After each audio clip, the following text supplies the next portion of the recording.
After the Cold War ended, we allowed this liberal order to begin to corrode. It failed us in some places, and sometimes it failed you and the rest of the world. Multilateralism has, too often, become viewed as an end unto itself. The more treaties we sign, the safer we supposedly are, the more bureaucrats we have, the better the job gets done. Was that ever really true? The central question that we face is the question of whether the system, as currently configured, as it exists today, and as the world exists today, does it work? Does it work for all the people of the world? Today, at the United Nations, peacekeeping missions drag on for decades, no closer to peace.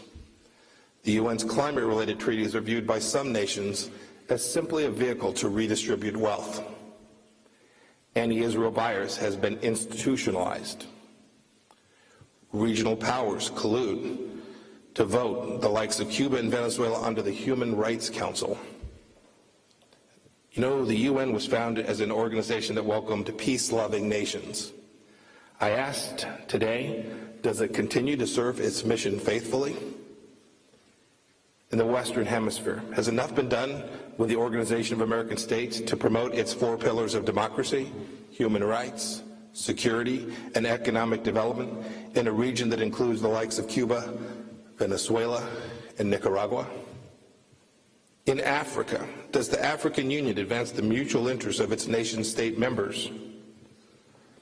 For the business community from which I came, consider this. The World Bank and the International Monetary Fund were chartered to help rebuild war-torn territories and promote private investment and growth. Today, these institutions often counsel countries who have mismanaged their economic affairs to impose austerity measures that inhibit growth and crowd out private sector actors. Here, in Brussels, the European Union and its predecessors have delivered a great deal of prosperity to the entire continent. Europe is America's single largest trading partner, and we benefit enormously from your success. But Brexit, if nothing else, was a political wake-up call. Is the EU ensuring that interests of countries and their citizens are placed before those of bureaucrats here in Brussels?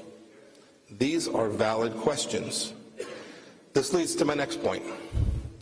Bad actors have exploited our lack of leadership for their own gain. This is the poisoned fruit of American retreat. President Trump is determined to reverse that.